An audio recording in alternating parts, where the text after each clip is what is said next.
Kemudian saya mau cari-cari kerjaan, nggak lama kemudian bom meledak.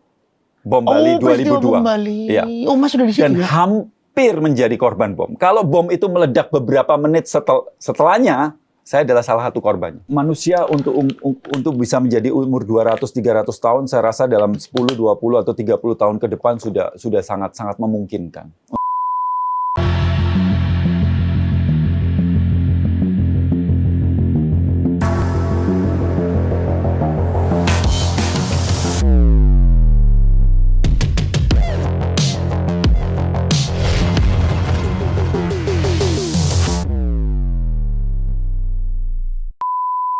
Ketemu lagi di Ngobrol Asik hari ini pagi-pagi yang ceria. Ada kedatangan seorang motivator hebat, penulis buku. Mas Gobin Fasdev. Ya, Itu bener ya? benar. Mas Gobin Fasdev. Gobin Fasdev. Ya. Oke. Kenapa itu sampai apa ya? Saya melihat Instagramnya itu banyak quote yang diberikan itu out of the box semua. Iya. Saya itu lahir Surabaya. Lahir Surabaya. Mana Surabaya? Surabaya. Semua keluarga di Surabaya? Iya, besar Surabaya. Kemudian sempat tinggal di Jakarta 8 tahun. Kemudian sekarang bertobat di Bali. Ini sampean di Bali? Tinggal di Bali sekarang.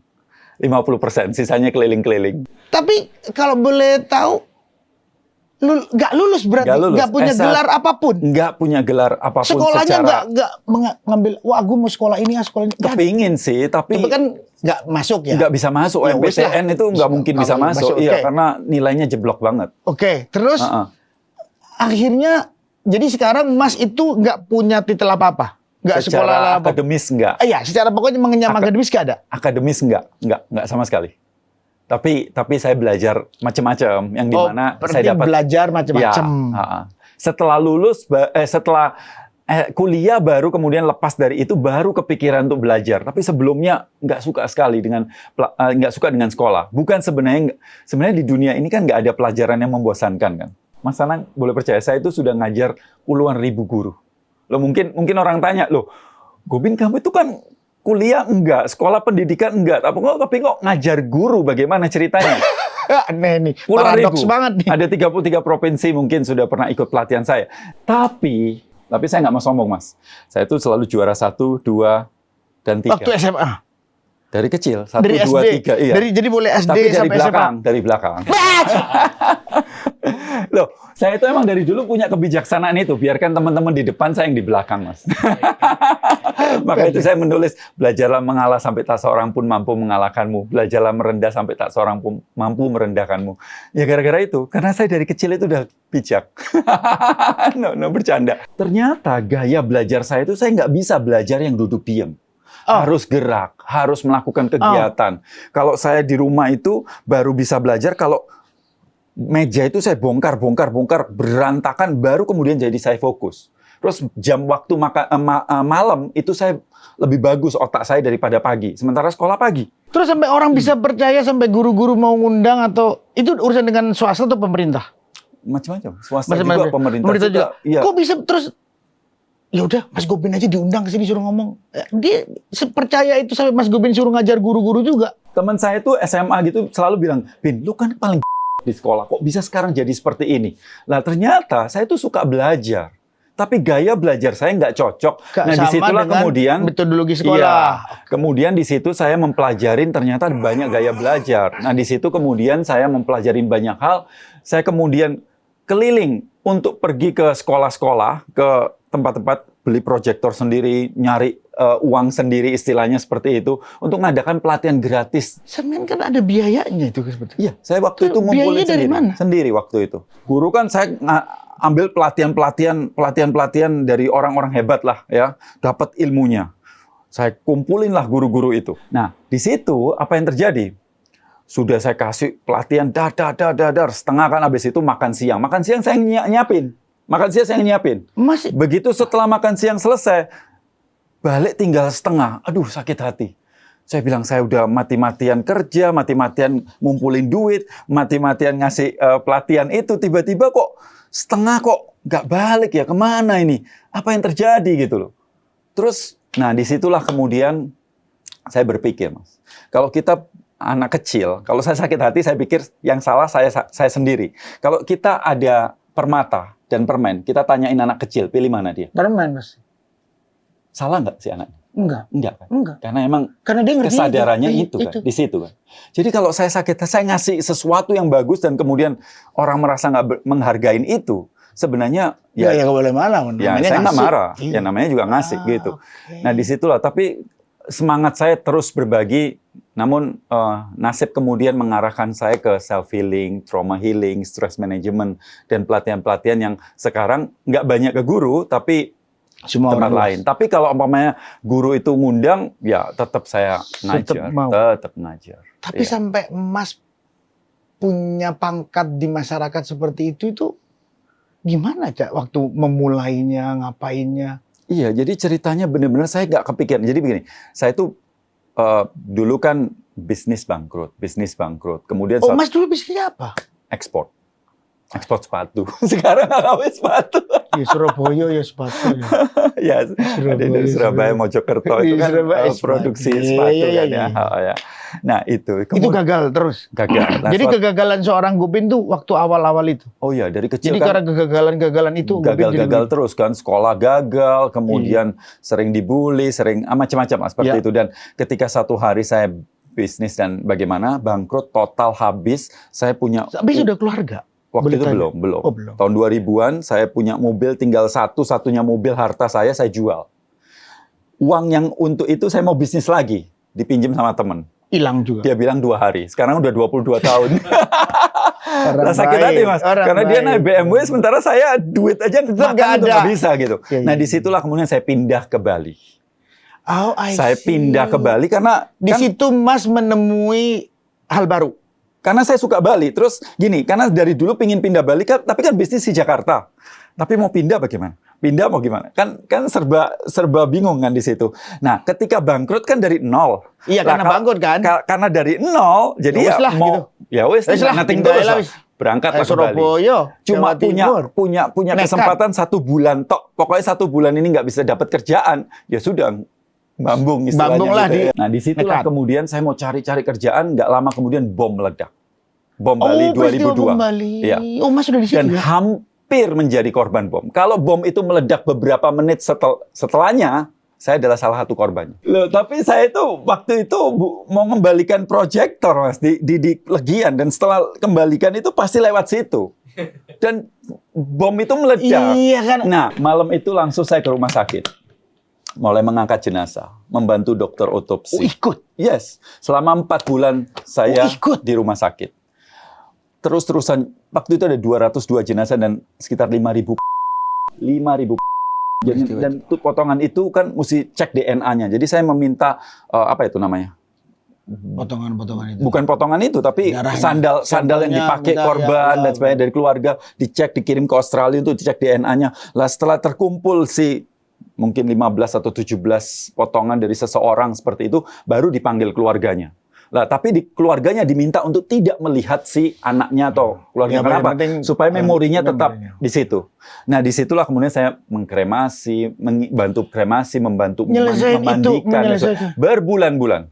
Nah, karena itu, kemudian saya dipilih 1 dari 20 orang di Indonesia, dilatih secara khusus trauma healing, self healing. Tapi ada sebuah solidaritas internasional. Oh, solidaritas internasional sampai dari Amerika datang ke Indonesia dan kemudian mereka mencari orang-orang yang mau belajar dan berbagi. Iya, dan kemudian saya dipilih. Disitulah kemudian saya mendalamin trauma healing, self healing, stress management, terus pergi ke rumah sakit, yayasan, panti asuhan dan daerah-daerah konflik ya, kayak bom Kuningan, kemudian gempa Jogja, kemudian waktu ke Aceh dulu melatih relawannya, begitulah. Kalau itunya aku langsung bisa lihat hebat banget. Pertanyaannya cuma satu, Mas. Sampean makan duitnya dari mana?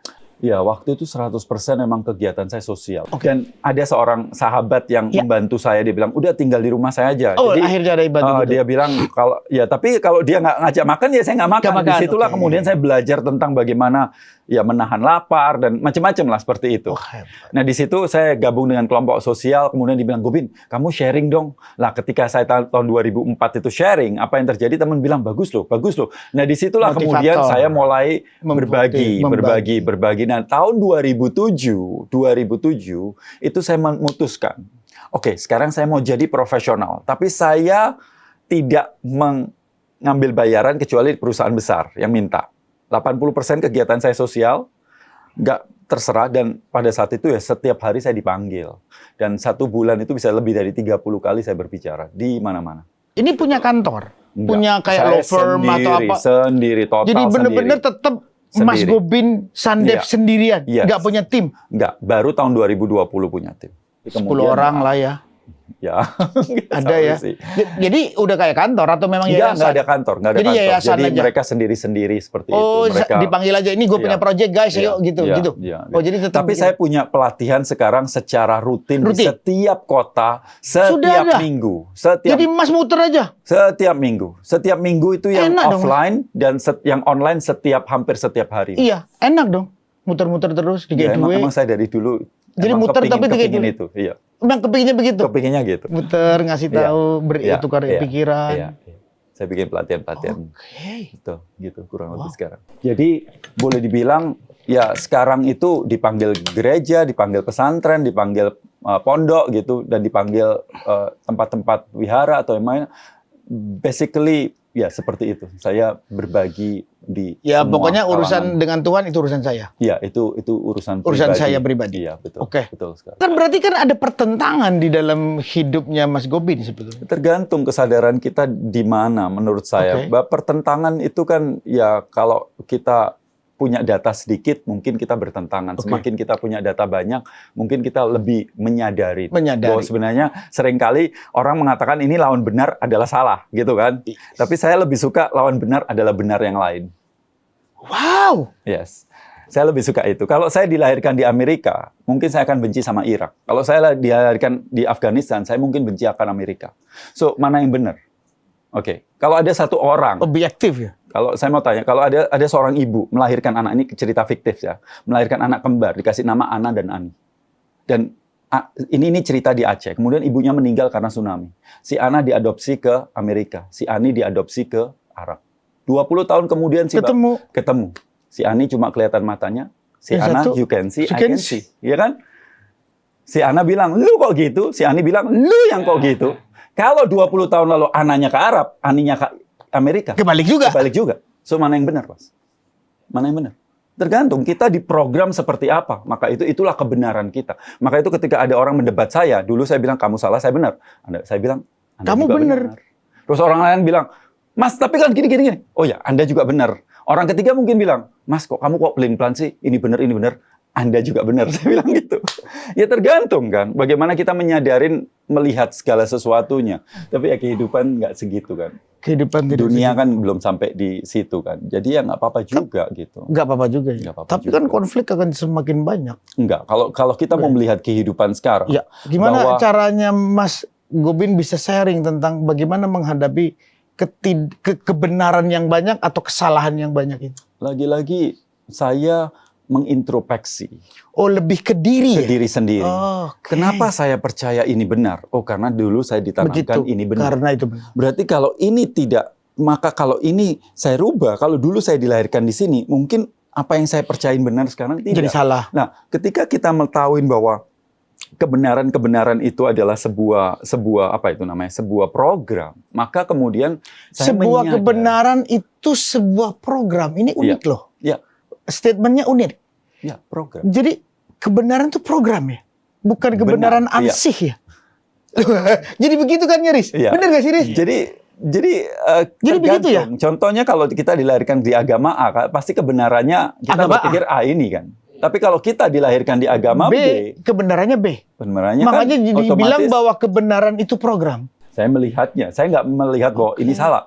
Karena seseorang di program gini, maka dia berpikir seperti itu. Oh, saya menyadari. Si B seperti ini mikirnya. Oh ya, saya menyadarin kalau dia itu. Nggak ada yang salah, betul. Nggak ada yang salah, gitu. Ya. Menurut Anda benar. Mas, saya mau tanya. Kalau kita di Papua Nugini, ada seorang nenek meninggal begitu ya. Apa yang terjadi? Di situ seorang bilang, nenek kita meninggal. Ada dua berita. Satu, nenek kita meninggal, itu berita buruknya. Tapi berita bagusnya adalah kita makan besar. Si nenek itu akan dibakar dan kemudian dimakan. Iya. Si jasad itu dibakar dan dimakan. Dan kita berpikir sebagai orang Indonesia nih, Kok kejam tega banget banget sih? gitu. Menurut mereka, kita yang tega. Keluarga meninggal kok ditaruh di tanah yang dingin, dimakan oleh binatang lain. Harusnya keluarga bersatu dengan kita. Benar nggak? Ayo. Sekarang saya mau tanya. Kamu aja deh ya. So,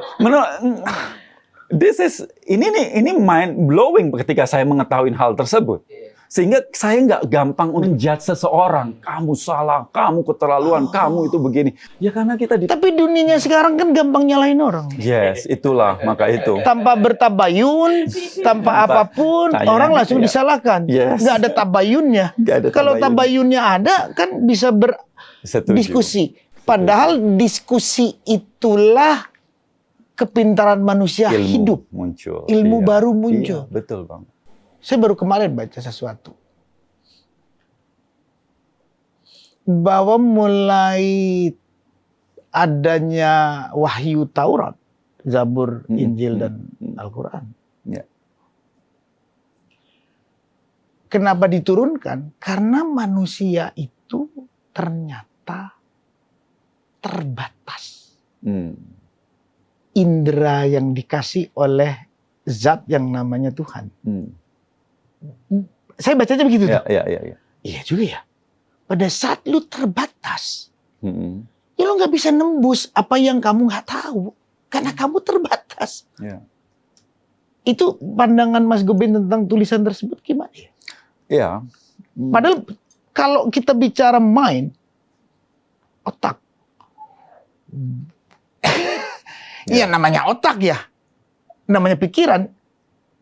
Itu kan tembusnya kemana-mana tuh. Betul. Kita Tapi inderanya yang namanya mata, hidung, mulut, telinga pun mendengarkan terbatas. Ya 100 km dari sini kita nggak dengar apa-apa. nggak bisa dengar apa-apa. 100 meter dari sini kita buram melihat sebelah. Betul sekali. Sekarang ini kita ngadapin sebuah tantangan yang besar, Mas. Wow. Yaitu sains akan melakukan sesuatu, maka itu yang karena terbatas, kemudian sains menjadi, kita bisa melihat jarak jauh dengan sains. Kita bisa melihat mikroskop, akhirnya dibantulah oleh sains itu menjembatani sesuatu yang terbatas dari indera kita. Dan ini semakin hari semakin menantang belief kita. Yes. Dan sebentar lagi, Mas. Ya. Jadi manusia untuk bisa menjadi umur 200-300 tahun, saya rasa dalam 10, 20 atau 30 tahun ke depan sudah sangat-sangat memungkinkan. Bisa, Mas Gobin yakin itu ya? Dan proyek-proyek besarnya manusia sekarang itu adalah yang menjadi immortal. Dunia sekarang udah 8,3 triliun, 8,3 miliar. Betul sekali. Sebenarnya kemampuan bumi untuk menahan itu masih jauh di atas itu, tapi ketidakseimbangan. Tapi kalau kita mau melihat sepanjang sejarah yang ada, kalau kita mau melihat 100 atau 200 tahun lalu, angka harapan hidup manusia itu sekitar 30-40 maksimum. Dan pada saat itu dikatakan, tahu nggak, kita itu nanti 100 tahun ke depan bisa angka harapan hidup jadi 2 kali lipat. Nggak ada orang percaya pada saat itu. Tapi sekarang udah terjadi Akhirnya kan? sekarang ada 60, ada 70, ada 80. Ya, paling tinggi sekarang Hong Kong 85, sekian tahun, kemudian Jepang, di Singapura 83, tapi Indonesia masih 60 sekian. Jadi rata-ratanya. Jadi itu, dan perkembangan kecepatan anti-aging dan sebagainya itu semakin ditemukan. Semakin untuk dapetin 100, menurut penelitian-penelitiannya, mungkin 100, 200 sampai 300 tahun. Berarti juga immortal itu saya lagi baca buku Don't Die dari si Brian Johnson itu. Ya. So dia ada seseorang seseorang yang punya perusahaan besar sekali dijual semua dan dia menghabiskan 2 sampai 3 juta US dollar per tahun, mengumpulkan 30 apa itu namanya? 30 dokter dan penelitian, semua di rumahnya penuh dengan penelitian, dan kemudian dia mengurangi angka apa itu namanya? Body age-nya.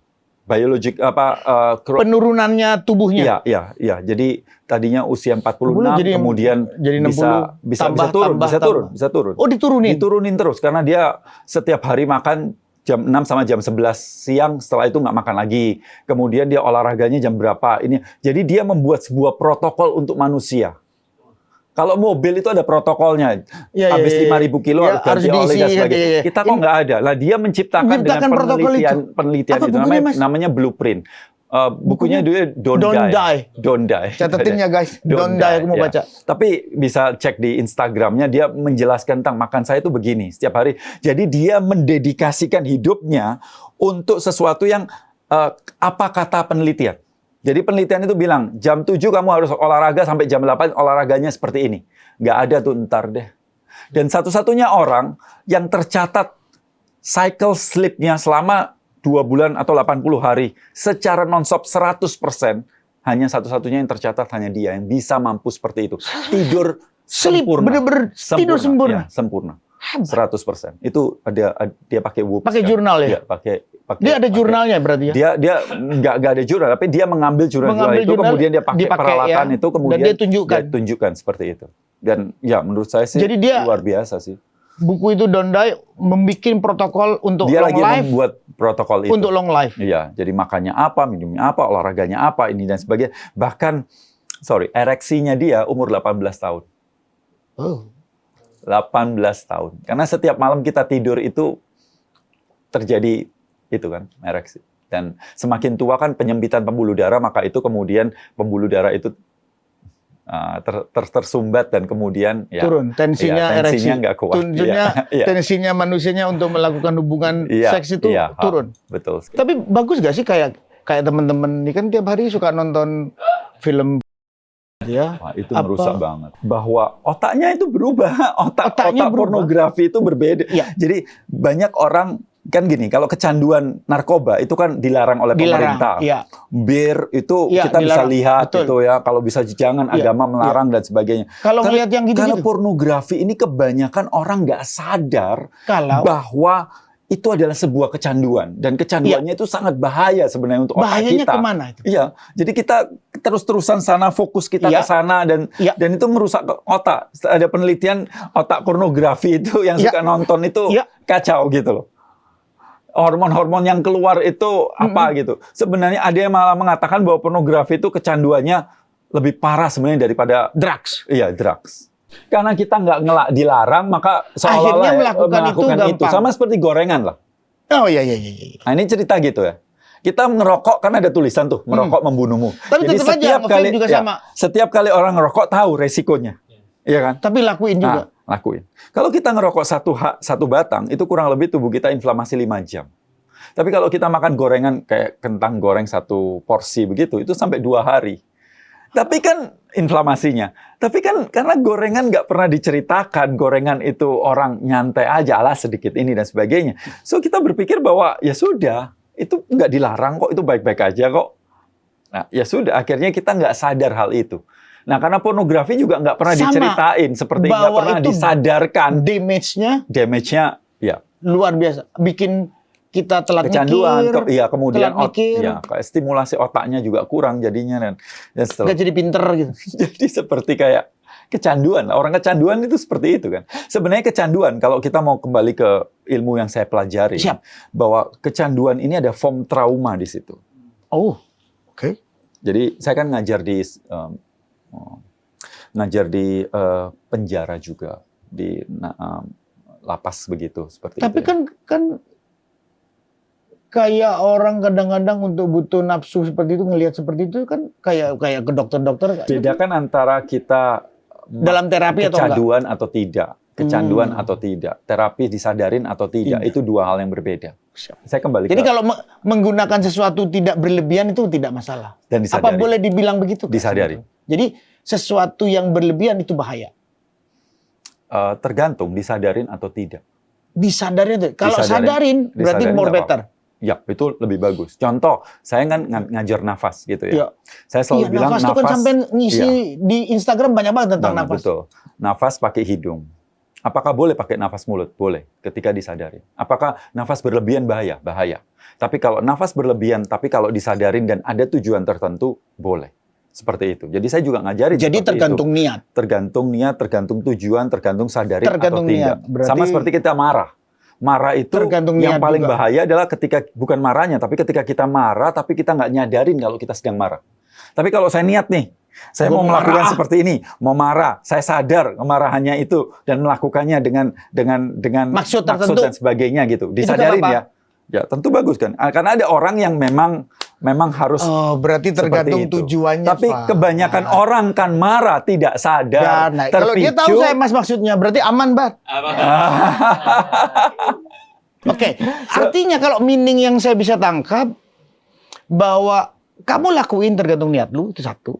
Kedua, kalau lu tahu bagaimana berhenti dan bagaimana cara mengendalikan, Ya. itu dua. Mm-mm.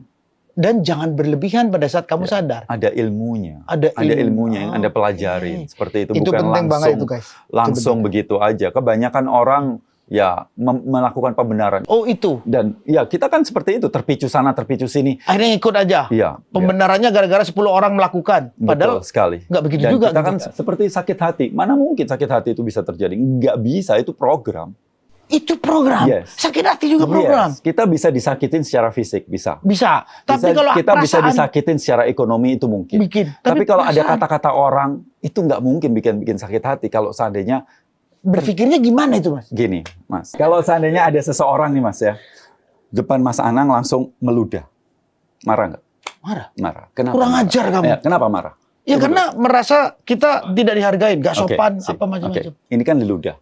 Iya. Dan kemudian di otak kita diprogram. Di program. Sudah diprogram. Meludah artinya tidak menghargain, Iya. tidak sopan, Oh, di program bau, itu. kotor, apa. Kita udah Ya, tahu terprogram. program. Ya. Sehingga begitu ada meludah, Ada- langsung kita mengartikan, Tikan. memaknain ini Salah. saya diremehkan, saya Saya dihargain, begitu. saya dinista dan sebagainya. Akhirnya muncul sakit hati. Yes. So sebenarnya siapa yang membuat sakit hati? Apakah Dia, dirinya, ludah atau otak kita otak yang kita. mengatur? Kalau kita ke Afrika ada satu suku, mereka saling ketemu, saling meludah.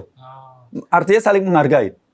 Lah, itu gimana itu? Nah, tunggu dulu. Kalau kita lagi makan di Indonesia nih, Iya. kita apa namanya bersendawa, gitu. Ada yang ngomong gak sopan. Ada yang ngomong, tapi ada juga alhamdulillah, itu bagus, ya kan? Tapi Iya. kalau kita pergi ke Belanda, kita makan tatot itu nggak kentut masalah. biasa. Tapi kalau bersendawa, itu bisa Ngamuk. berantem begitu. So, it's tergantung kita di program. Di programnya di seperti apa budaya program. tersebut ya? Iya, yang betul. lahir ya? Jadi selama kita sakit hati, ya kita mesti cari program apa yang buat ini sakit hati. Jadi artinya bahwa di situ bagaimana kita memanai satu kejadian tidak bisa adjustment. Iya, jadi kita maknain dari Karena kita dikasih maknainnya ada peta internal ya, ini mesti Enggak, dicari gitu. Iya, karena manusia itu kalau saya baca beberapa buku, ya kamu itu dikasih brain untuk Berpikir. membuka apa yang menurut kamu bermasalah. Dan doktrin kamu dari lama itu apakah bisa kekinian? Enggak juga artinya kan. Berarti semua ongoing proses untuk maju. Yes. Oh. Si Socrates pernah mengatakan hidup yang tidak diperiksa tidak pantas dijalani.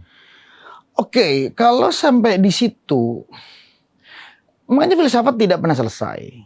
Bahwa pencarian Tuhan dan seterusnya. Gitu. Artinya semua pikiran-pikiran filsafat itu dibilangnya hampir semua benar. Meskipun dulu Aristoteles gurunya siapa, akhirnya guru anak-anaknya nggak cocok dengan pikirannya gurunya, akhirnya ada ilmu baru dan akhirnya. Makanya ada beberapa filsafat bahwa setiap manusia lahir udah ada kolbu yang selalu bicara tentang kebenaran. Tapi ada yang lain nggak bisa. Kebenaran itu karena proses. Jadi kalau saya bilang di situ, Mas Gobin milih yang mana? Saya melihat bahwa program di dalam, kalau program itu sesuatu yang mengendalikan diri kita. Tergantung kita di program seperti apa, akan menjadi seperti apa.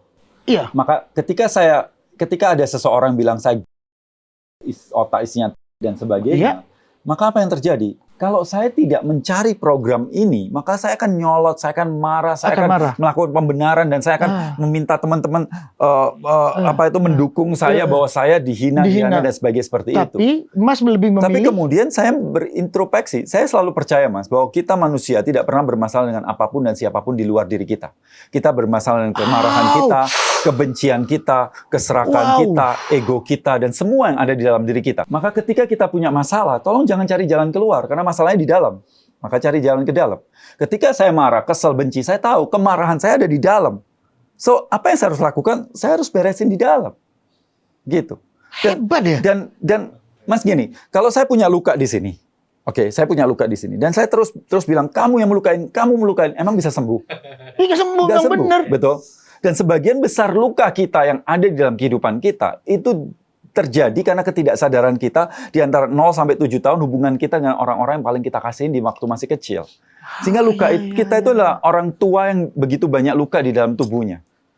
Oke. Nah, kalau saya punya luka di sini dipukul, ya saya santai. Di sini cubit, saya santai. Di sini ditoel, kamu menyakitiku. Bukan, dia bukan menyakiti kita. Dia hanya memberitahu di mana luka saya. Tugas saya apa?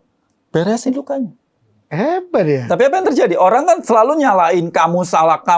Emang bisa sembuh? Nggak bisa. Nggak sembuh.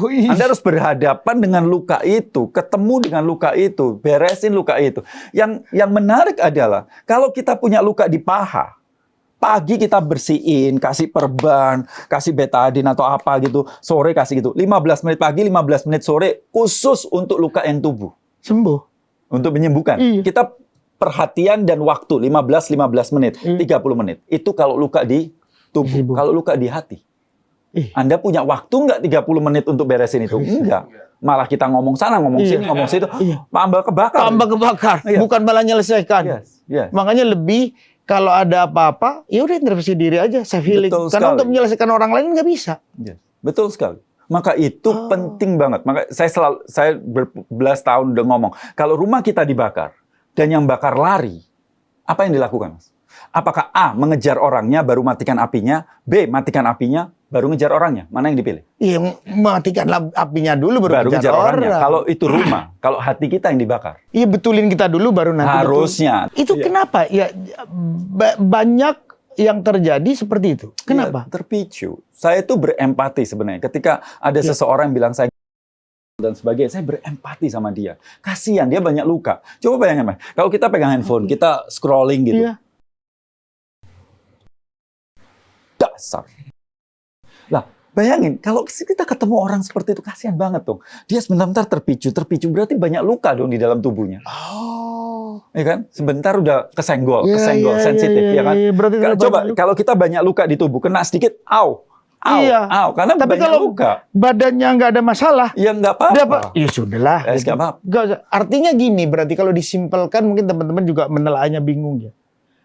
Aku dulu pernah diceritain atau dikasih tahu sama saat ada suatu orang guru gitu ya. Nang, kalau kamu masalah kecil kamu urus, ya berarti kamu kecil. Betul. Tapi kalau kamu sudah nggak ngurus hal kecil karena itu akan bisa selesai karena kamu menggunakan cara berpikirnya, kamu lewatin aja. Ya kamu besar. Kenapa? Karena itu dianggap kecil. Betul. Kan begitu ya? Setuju. Ketika kita kecil, masalah besar. Ketika kita besar, masalah kecil. Coba perhatikan. Gini, bahwa hidup itu kan seperti sekolah, Mas. Setiap hari itu seperti sekolah. Setiap hari ada PR. Keren. Ya kan? Keren. Setiap berapa bulan ada ujian. Everyday learning. Iya kan? Di dalam kehidupan ada masalah kecil. Setiap berapa bulan ada masalah besar. Ya kan? Jadi kalau kita malas menghadapi masalah kecil, pas masalah besar susah juga. Iya. Seperti itu. Iya. Ketika kita kelas 1, pelajaran kelas 1 susah.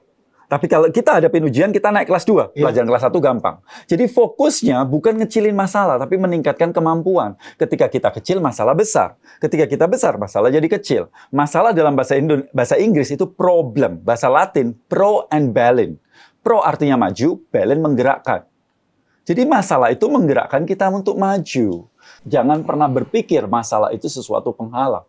Itu sesuatu yang membuat kita naik. Kalau Winston Churchill adalah salah tidak fatal. Sukses bukan final. Hebat tuh. Aku baca kemarin Winston Churchill ngomong begitu, iya juga ya benar. Emang terus kalau lu salah fatal? Enggak. Pada saat lu sukses final? Enggak juga. Enggak. Dan Jadi yang benar adalah lu going ke depan terus. Iya. Dan salah, manusia belajar paling banyak dari salah, kedukaan, kesusahan. Ketika kita sukses, kita itu otak kita keluar. Dapat rumah baru, dapat mobil, peleknya, apanya. Otak kita kan keluar. Ketika kita sakit gigi, baru kita sadar punya gigi. Iya. Ketika kita sakit hati, kita baru sadar gigi. Rumi pernah mengatakan, luka adalah tempat di mana cahaya masuk.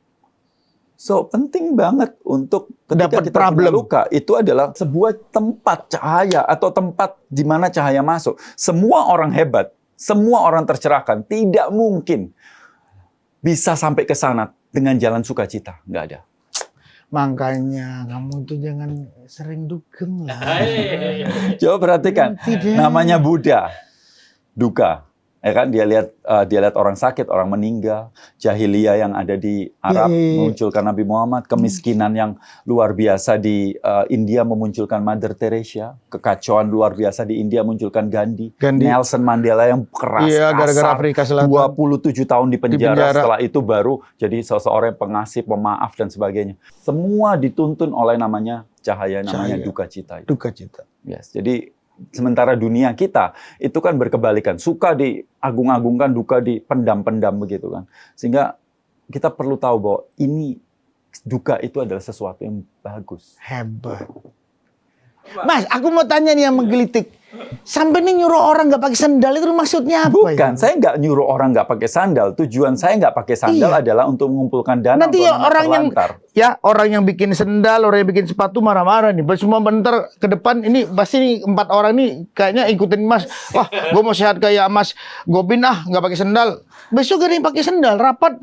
Iya, tapi kenapa Anda nggak protes ketika muncul kemudian begitu banyak travel yang tutup, ketika ada begitu banyak yang itu tutup juga, kehidupannya seperti itu. Bahwa ketika ada teknologi satu muncul handphone Starco berarti atau dalil yang pager satu hilang, dalil yang baru dibunuh dalil yang baru, dalil yang baru emang dibunuh kehidupan seperti itu. Jadi dan saya nggak bilang bahwa harus 24 jam nyeker, nggak harus, karena ini kan misi saya mengumpulkan dana untuk anak-anak terlantar. Tapi paling tidak, ini penelitiannya dari sekitar 20 jurnal, bahwa hubungkan diri kita dengan batu, pasir, tanah, rumput. Keempat media ini mengeluarkan elektron negatif. Kita mendapatkan ion positif banyak sekali dari matahari, tapi kita nggak dapatkan elektron negatif dari bumi. Elektronegatif dari bumi? Iya, karena ketidakseimbangan itu menyebabkan berbagai masalah. Ketika kita hubungkan diri kita 30 menit aja, batu, pasir, tanah, rumput, ini mengeluarkan elektron negatif. Untuk menggunakan nggak harus murni. Jalan, hanya nempel aja. Tapi 30 menit per hari 30 menit per hari. Apalagi kan wifi di mana-mana, handphone nempel di kita. Ini kan keluar radiasi. Kalau kita nggak grounding kan kena ke kita. Nah, 30 menit saja itu bisa mencegah inflamasi, membuat kita tidur lebih nyenyak, mood lebih baik, dan begitu banyak hal. Sepatu lu banyakin. Sendal lu banyakin tuh. Iya. Jadi artinya bahwa emas itu sangat menjaga keseimbangan. Mencoba. Nggak mungkin bisa seimbang 100%, tapi ya usaha. Tapi usaha, ya ikhtiarnya manusia kan disuruh. Makanya jangan dipakai itu. Aduh, ini ilmunya dipakai. Saya bilang sama Ojan, Jan, nggak bisa dipakai. Karena hidup itu kan dinamis. Iya, gimana? Jan, Ini juga bisa. gitu. Kemarin dikasih 1 juta cukup, sekarang kurang. Ya kan? Kan dinamis gitu. Jadi udah gimana? Riz, bunuh Riz pikirannya Riz. Nggak usah Riz. Udah 1 aja cukup Riz. Lo Mas punya keluarga? Di Bali? Iya, ada di keluarga. Di Bali? Iya. Anaknya SMA, SMP? Enggak, masih kecil. Masih umur 11 tahun. Orang asli Bali? Asli Bali. Maksudnya? Istri? Oh enggak, orang Indonesia. Iya, orang Indonesia? Iya, tapi bukan Bali. Tapi ketemu di Bali, sekarang tinggal di Bali? Tinggal di Bali. Kita ketinggalan. Ibu rumah tangga atau woman aktif? Di rumah kerja? tangga. Di rumah tangga. Iya. Berarti Mas yang muter? Saya keliling. Dulu bersama-sama. Sekarang keliling karena setiap berapa hari sekali pasti kan kan kasihan Mas ditinggal terus. Keliling. Kan kasihan Mas. Ya gimana ya? Kehidupan itu kan kita bukan fokusnya harusnya kita diri dulu sendiri, apa yang benar-benar kita inginkan. Iya. Dan sebagian besar orang kan kayaknya saling melengkapin gitu. Tapi kan fokus kita itu adalah bagaimana support ini kita mensupport, itu support. Jadi kalau anak saya pengen apa gitu ya sudah, saya Siapin support aja. untuk support untuk itu. Ya benar sekali. Tapi kan banyak sekarang kan bagaimana mendidik anak itu kan jadi luar biasa banget dibahas. Betul. Karena kita harus bisa memberikan asupan buat keturunan masa depan gitu kan. Oke. Apa yang proyek yang akan dilakukan akan depan yang sangat ingin dilakukan melihat Indonesia hari ini terhadap dunia luar yang sedemikian luar biasa? Ya, yang sekarang adalah saya membangun awareness terhadap nafas. Itu karena ini salah Jadi satu. Jadi serius di situ hari ini. Iya, karena kenapa itu, Mas? Karena saya sendiri waktu kecil sakit-sakitan, emosinya kacau, brutal banget. Yes. Kemudian saya juga anak yang paling di kelas. So ternyata setelah saya belajar nyari ngerubah makan, saya menjadi vegetarian, kemudian jadi vegan. Vegetarian? Iya, saya vegetarian 33 tahun mungkin. Oh. Ya. Alasan utamanya sih bukan karena kesehatan sih. Wah, alasan utamanya adalah ethical. Ethical itu dalam lebih arti ke etik jatuhnya. lebih ke etik. Ya, awal kenapa saya tidak makan itu seperti itu karena saya merasa kehidupan ini luar biasa. Jadi saya merasa tidak adil untuk memisahkan antara induk dan anaknya. Pada saat kita memakan itu lidah saya. Jadi sekarang makan tumbuhan aja. Makan tumbuhan, ya plant based. Jadi, karena memang tumbuhan itu memang hadir diadakan untuk memang dikonsumsi dari dulu kan. Karena maksudnya kehidupan harus melalui kehidupan dan ya saya membunuh sesuatu yang boleh bilang tidak menyakiti begitu. Tapi kalau penyayang tumbuhan menyakitin itu. Enggak. Dia nggak punya saraf yang sehingga merasakan sakit. Seperti iya gitu. Itu ilmunya. Soalnya kalau yang pencinta tumbuhan jadi berpikir lain ya. Gila kamu jangan dirusak. Dia kan punya keluarga juga. Tentu saya nggak menyalahkan. Ya lagi-lagi lawan benar bukan salah kan. Jadi saya nggak merasa Mas akhirnya berdamai dengan artinya paradoks yang terjadi itu berdamai. Semakin kita mendalami kehidupan, kita menemukan paradoks dan sesuatu yang berkebalikan itu berteman, Mas. Dan sesuatu yang berkebalikan itu berteman. Yes, contoh kalau kita mau melihat bahwa yin dan yang itu. Iya. Yin dan yang itu bukan dipotong garis tegas, mereka saling berpelukan. Dan di dalam hitam ada putih, di dalam putih, di dalam putih ada hitam. Nah, kalau kita mau melihat bahwa contoh nih, tukang sampah itu membersihkan sampah, menghilangkan sampah. Iya, betul. Kan dia kan menghilangkan. Iya. Tapi sebenarnya dia berharap orang tetap buang sampah supaya pekerjaannya eksis. Dokter menghilangkan penyakit, tapi dia hargain, mendapatkan gelar, mendapatkan kalau kesuksesan. Ada orang sakit terus karena penyakit itu. Sesuatu yang ingin dihilangkan, tapi dia tetap melakukan itu seperti itu. Jadi, kita mesti melihat hal seperti itu bahwa kita hitam lawannya apa, Mas? Putih. Selalu. Tapi apakah itu berpasangan. benar? Apakah benar atau itu konsep yang ditanamkan? Kan nggak pernah, itu kan cuma konsep yang ditanamkan. Mata kita paling bisa rendah, paling bisa melihat warna merah, paling tinggi ungu, ya kan? Kalau kita lihat Magiku Hibiniu di pelangi, itu bukan kebenaran, itu kesepakatan atas keterbatasan mata kita. Kalau kita punya lensa tertentu, kita bisa melihat ultraviolet atau infrared atau gelombang yang lain seperti itu. Jadi, di mana hitam, di mana putih, kalau ada merah paling rendah, ungu paling tinggi, mereka berbeda aja, bukan sesuatu yang berlawanan. Berlawanan itu sesuatu yang kapan-kapan berteman gitu. Kehidupan, lawannya apa? Kematian. Dan yang paling dekat dengan kita ya kematian. Sih. Tapi masalahnya kita nggak punya waktu untuk memikirkan itu karena kita sibuk. Di Mandarin ini dua kata jadi satu, sibuk itu hati mati. Orang sibuk itu hatinya mati. Yes. Orang sibuk tuh hatinya mati. Ya, maka itu perlu untuk punya waktu. Quote-nya adalah orang sibuk itu hatinya mati. Ya. Ini ampun ketemu Mas Gobin nih. Ini kalau suruh bayar berapa ini? Tapi kalau Mas diundang untuk satu perusahaan, memang itu ya profesional ya? Ya profesional. Saya ngajar teknik biasa. Dulu saya ngajar motivasi, tapi kemudian sekarang lebih ke teknik. Karena kalau dikasih motivasi segar, enak. Kemudian setelah itu gimana caranya? Sekarang ngajar nafas, ngajar TRE, Tension and Trauma Releasing Exercise. Jadi Mas tinggal terlentang begitu, tubuhnya getar sendiri. dan melepaskan ketegangan dan trauma. Itu mau skeptik 100%, saya nggak percaya, tetap aja bisa getar tubuhnya. Sendiri loh Mas, nggak pakai mikir, nggak pakai cabai-cabai, nggak pakai percikan air, nggak pakai apa-apa. Bener-bener 100% tubuh kita bisa bergetar sendiri untuk melepaskan ketegangan dan trauma. Hebat ya. Seitu. Apa? Iya. Aduh, Mas, kapan ini kayaknya perlu ada jilid 2 deh. Enggak, jilid 2 bareng istri saya. Oke. Karena istri saya itu kan ada autoimun, ada ini, ada itu, kasihan kadang-kadang susah tidur. Nah, itu kalau diskusi sama Mas Gobin kayaknya bisa menemukan ilmu buat dia melawan self healingnya dia itu. Ya. Jadi semua itu kalau aku lihat Mas Gobin itu kata kuncinya bahwa semua adalah kembali kepada kita. Kalau lu ngelihat sesuatu adalah lihatlah diri lu dulu, jangan lihat orang lain. Betul ya? Betul sekali. Hebat. Kalau semua kayak begitu lu nggak pernah berantem lu di kantor. Lu nyalain orang seneng banget. Ini kalau ada orang yang salah seneng Mas, dihujat habis itu.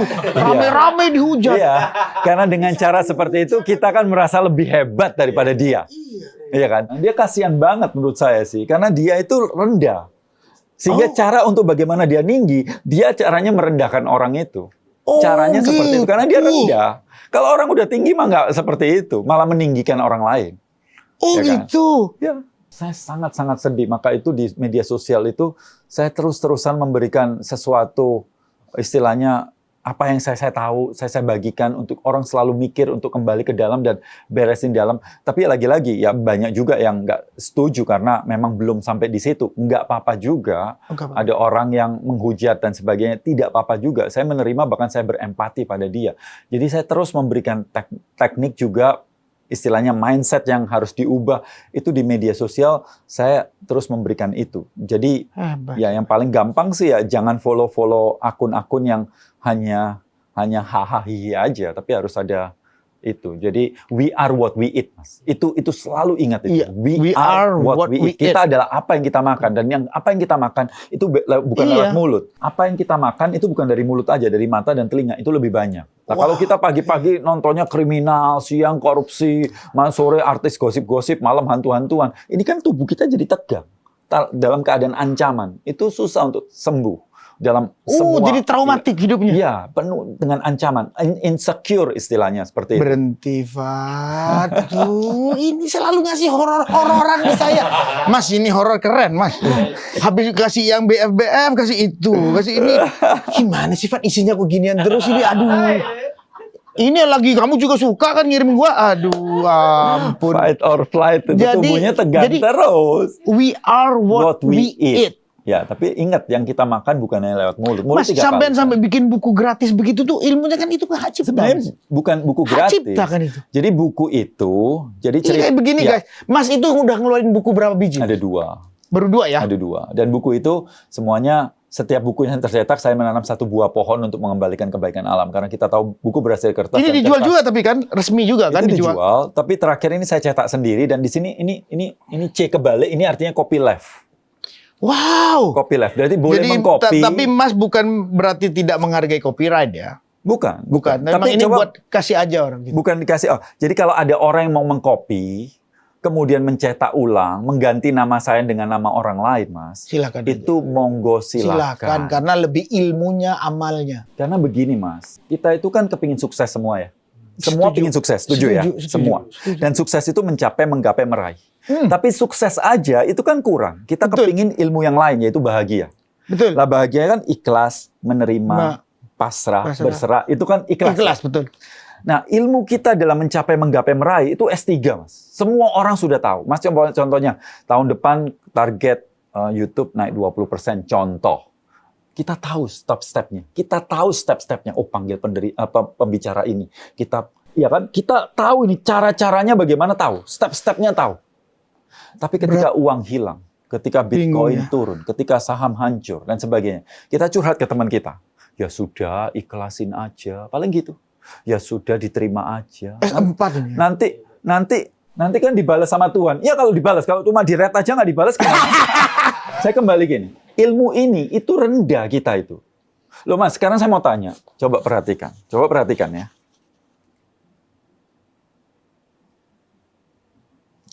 Sekali lagi. Lebih gampang mana, Mas? Ngambil apa ngelepas? Ngelepas. Tapi kenapa ikhlas susah? Karena kita nggak pernah praktek. Kalau saya dapat nilai jelek nih, sekolah nilai 4. Kacau nih pikiran, hati kita. Ya udah, lain kali belajar aja, gitu aja. Gimana ngadepin perasaan itu? Nggak ada ilmunya. Sebenarnya kenapa kok kita susah? Ya karena kita nggak pernah praktek, Mas. Kita itu praktek dari kecil. Nah, kamu harus juara 1, kamu harus belajar, kamu harus ini. Ini step-stepnya ada. Ikhlas ini loh, nggak ada. Nggak ada bukunya. Nah, ini adalah praktek ikhlasan saya. Ini praktek Happiness harian. inside.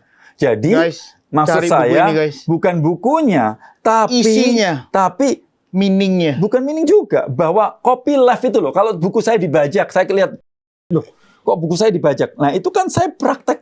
Ikhlas. Ketika saya lihat WA, oh ini tulisan saya tapi diakuin orang lain. Ikhlas. Saya punya namanya Wisdom Shop, toko online. Mas boleh sekarang pesan sekarang juga. Barang langsung dikirim, Mas. Nanti baru dikasih nomor rekening sama nomor resinya. Mas bayar atau enggak, kita juga nggak pernah tahu. Nah, jadi tujuan saya buat itu untuk apa? Untuk belajar, lepas. Bukan untuk orang lain. Buat diri saya, untuk Iya, gimana karena saya ikhlas. Iya, praktek kan, praktek. Kita itu baru bisa punya kemampuan itu karena kita praktek. Tapi Mas langsung ngelakuin, ya udah buku gue aja lu copy, terserah. Pokoknya yang berguna buat kalian silakan. Ya, inspirasi saya dapat gratis. Tuhan juga nggak pernah kasih hak cipta pada semua barangnya. Coba bayangin, buku kebahagiaan. Tapi kemudian orang pertama buka, barang siapa yang mengcopy dapat hukuman. Loh, ini kan nggak masuk akal ini. Ini konsepnya. Ini konsepnya gimana? Satu, Mas saya kan ngarang lagu, Mas. Ntar nggak boleh jualan. loh, lagi-lagi. Kan saya itu tahu ilmunya, Mas. Bahwa manusia tidak menciptakan. Saya diajarin sama guru saya. Itu cuman Tuhan ngasih kamu nada bagus, sama inspirasi lirik bagus. Habis itu kamu jadiin. Nah, itu bukan ciptaan kamu, itu ciptaan Tuhan. Ya sudah, saya nggak jual lagu lagi. ya konsep kepemilikan itu cuma baru berapa berapa ratus atau berapa ribu tahun terakhir ini ada konsep kepemilikan. Iya, namanya copyright. Iya, jadi seperti itu. Iya. Kalau kita kembali ke suku-suku yang zaman dulu ya nggak begitu. Kalau Tapi seandainya, kan bisa kacau, Mas Dimas. Saya tidak menyalahkan dia. orang lain pakai copyright, Iya. orang lain makan daging, Boleh orang lain saja melakukan ini itu. Benar, sesuai kesadarannya. Tapi saya mau melakukan itu. Dituntun oleh kesadaran saya untuk melakukan itu. Ya nggak salah juga. Ingat ya, lawan benar bukan salah, Mas. Jadi ya lawan baik-baik benar adalah benar yang lain ya. Iya, Anda juga Jadi, benar. guys, lawan benar itu adalah benar yang lain. Jadi gak ada yang salah.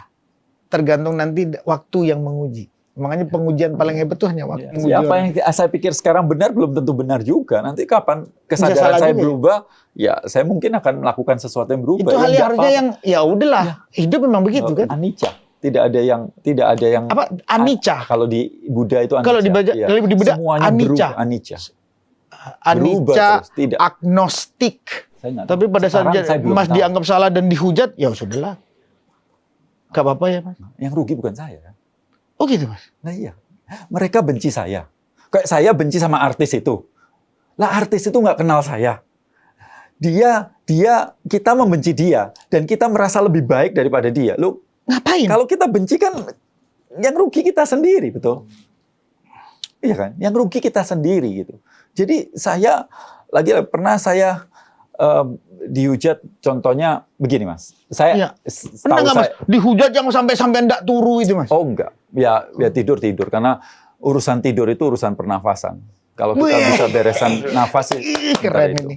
Urusan tidur itu urusan pernapasan, bukan pikiran. Mayo Clinic pernah buat penelitian bahwa masalah tidur itu lebih terkena masalah insomnia itu lebih terkait masalah pernafasan daripada masalah psikologi.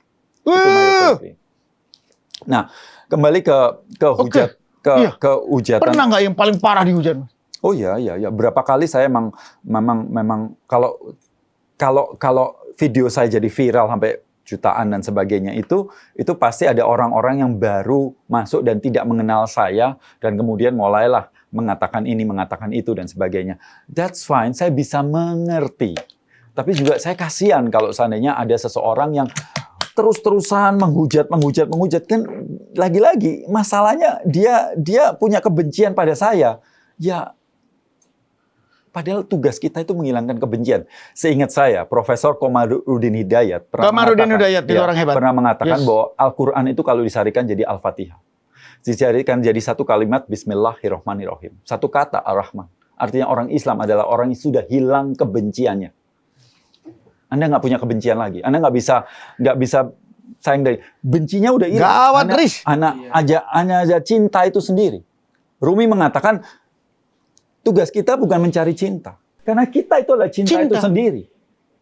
Tugas kita adalah menghilangkan halangan-halangan yang menghalangi diri kita terhadap cinta itu sendiri. Apa itu? Kemarahan, kebencian, dan sebagainya. Maka itu yang perlu dihilangkan. Sehingga kita ketemu dengan cinta itu sendiri. Ya kan? Kalau Yesus ngomong, kalau kamu cuma baik sama orang yang baik sama kamu, apa bedanya kamu dengan pemungut cukai itu? Bukannya orang yang tidak mengenal Tuhan juga melakukan hal yang sama. Tapi karena kamu adalah muridku, maka kasihilah musuhmu. Dan musuh terbesar siapa sih, Mas? Diri kita. Jihad terbesar pada siapa? Diri kita.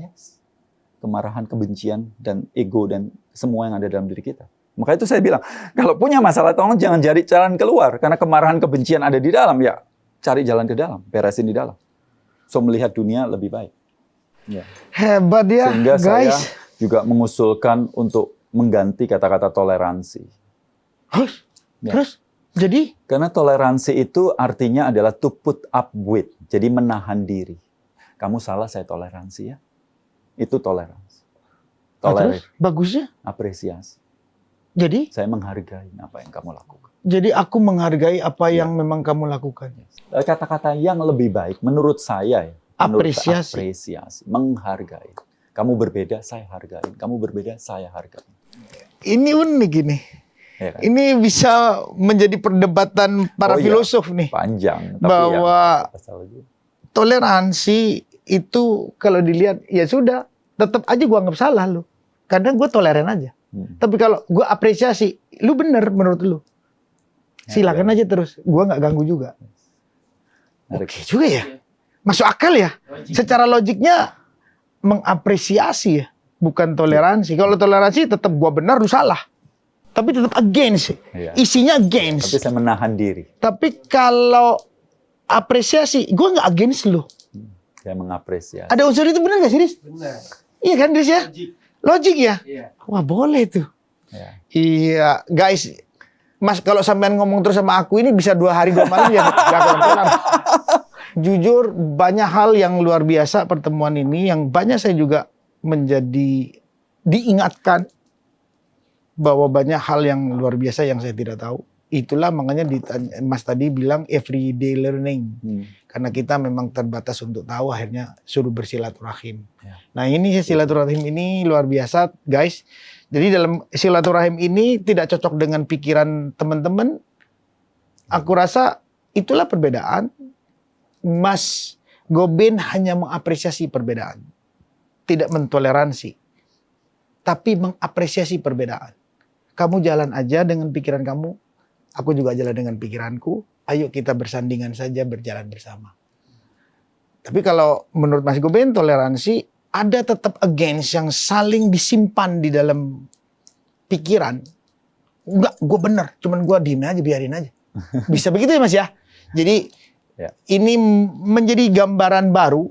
Atau buat yang saya baru menemukan, iya.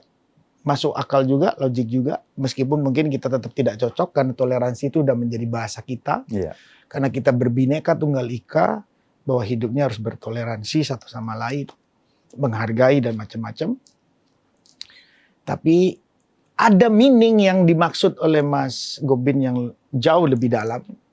Pemaknanya menurut saya itu sah-sah saja. Saya mungkin mengambil ilmunya Mas Gobin bahwa kebenaran ini yang Mas Gobin juga benar. Asal perjalanannya sama saja. Yang penting kita jangan kontok-kontokan. Jadi menari, jangan saling hujat, itu menari. Banyak hal yang positif, jadi silakan komen. Kalau mau bukunya, ini bukunya Mas Gobin, dan ini boleh di copy. Jadi kalau kami mengcopy ini dan sampai menjual, sampai merubah ciptaannya kalian pun Mas Gobin rilis. Ini hal yang sangat luar biasa juga. Bahwa ikhlas yang dilakukan Mas Gobin jauh dari apa yang saya lakukan. Karena ciptaan saya belum bisa ikhlas. Mas Gobin sudah ciptaannya atau pemberian Tuhan, dia meluruskan aja. Bahwa ini pemberian Tuhan, saya biarkan saja. Ini luar biasa bahwa Mas Gobin sudah menjalankan yang dibilang ikhlas tadi. Memang nanti debatnya adalah tipis antara ikhlas, ntar pasti ada yang ngomong, wah itu bodoh. Tidak di situ meaningnya, tapi Mas Gobin, ya udah, kalau gue dianggap bodoh nggak apa-apa. Tapi aku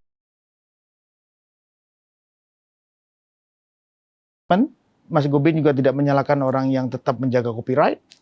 Jadi semua silakan berjalan bersandingan. Ini menarik. Kita gali aja buku ini, saya akan baca sampai selesai. Dan sekali lagi Mas Gobin, terima kasih. Saya sebagai orang yang baru kenal, saya bilang Mas salah satu hal yang sangat luar biasa buat saya. Bertemu dengan orang seperti sampean ini unik buat saya. Pasti signing Tuhan ada. Kenapa Anang dipertemukan? Pasti ada signing Tuhan. Saya akan pelajarin signing Tuhan. Apa sebetulnya bertemu dengan Mas Gobin. Ya. Mudah-mudahan kita sama-sama bisa berjalan bersandingan dan bertemu lagi. Yang penting saya mau ajak Bunda. Bertemu dengan Mas pasti akan bisa memberikan masukan yang positif terhadap apa yang dia hadapin. Juga termasuk saya hari ini. Apapun yang saya hadapin, saya akan coba kembalikan kepada diri saya lagi. Jadi itu guys, pertemuan ini ngobrol asik hari ini. Saya rasa ini bagus semua yang diucapkan oleh Mas Gobin. Kalau mau follow Mas Gobin, itu Mas Gobin apa? @MasGobin. Gobin Fasdev. Gobin Fasdev. Ada TikTok. Ada TikTok. Semua sosial media ada ya. Ada. Facebook ada semua. Jadi silakan kalian bertanya lebih dalam di situ. Mas Gobin gratis katanya. Jadi mudah-mudahan apa yang terbaik, apa yang bagus dari sini silakan teman-teman lakukan, tapi bukan untuk saling menghujat. Karena kebenaran ini tidak bisa disalahkan dengan kebenaran yang lain. Semuanya adalah benar. Sekali lagi guys, terima kasih. Assalamualaikum warahmatullahi wabarakatuh.